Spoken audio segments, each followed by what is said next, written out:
So what's up again mga guys no? So ayan guys, nagbabalik tayo guys no? At ayan, nandito tayo sa bus at naghihintay na lang ng 52 papuntang 116 Street 137 Avenue guys no? So ayan guys, so natuwa ako kanina guys kasi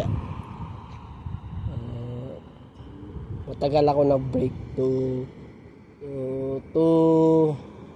47 na nag-break. So bumalik tayo ng 3:17 kasi 30 minutes, diba? Wala kasi si Ma'am Jonah guys, so pabor sa atin yung sitwasyon. So bukas hindi na pabor sa atin kasi nandito na si Ma'am Jonah, nandyan na bukas pasok na si Ma'am Jonah.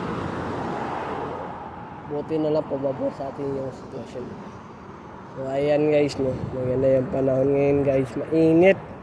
Pabor talaga sa akin yung panahon guys. So, diba guys, so may kasama kaming bago guys na si Dennis. Indian siya guys, taas, matangkad siya guys, same lang kami ng katawan. Mas payat lang siya sa akin ng konti. Siya ha, hindi ako. So ayan guys no. Si Dennis ay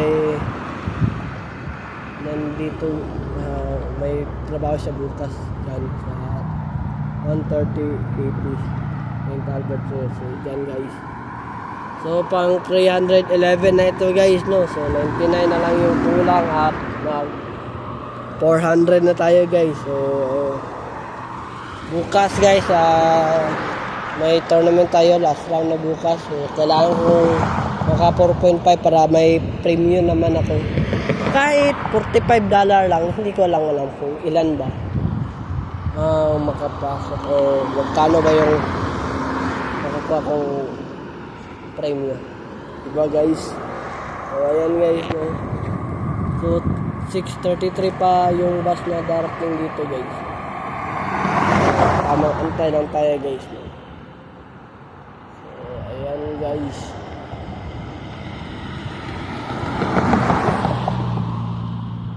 isa lang yung Pilipino kanina nakasama ko, si Ate Perlita lang. Yun lang guys no? So ayan guys no, akala ko tatanggalin na nila lahat ng Indian, hindi pala. Ewan ko, sabi ni Ma'am Beth nung in-interview kami, sabi niya tatanggalin na lang niya yung mga Indian kasi mga tamad. So ngayon ang nangyari guys, may Indian pa rin na Indian no? Si Dennis, ewan ko ba bakit nag-iba yung isip ng hangin. Akala ko ba mawawala na yung Indian dyan, diba? Puro na lang mga Pinoy, mga Bisaya at Tagalog. Baka hindi niya ginawa kasi may pumigil sa kanya, diba? So ayan guys, okay na rin yung may mga Indian no? Diba?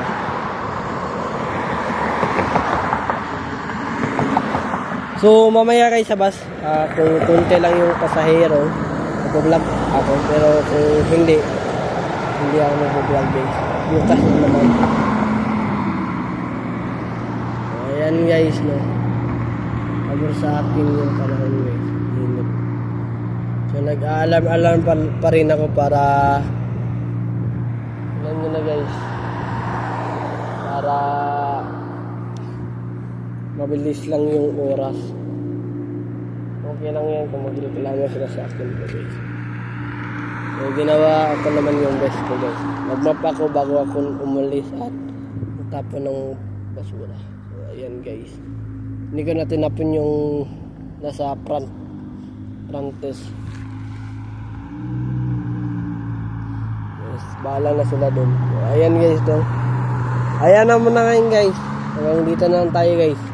Paki-subscribe sa inyong YouTube channel na Carl Day at huwag kalimutang pindutin ang notification bell na all para updated kayo lagi sa aking mga vlog. So, ayun na muna nga guys. Have a wonderful day and have a nice day.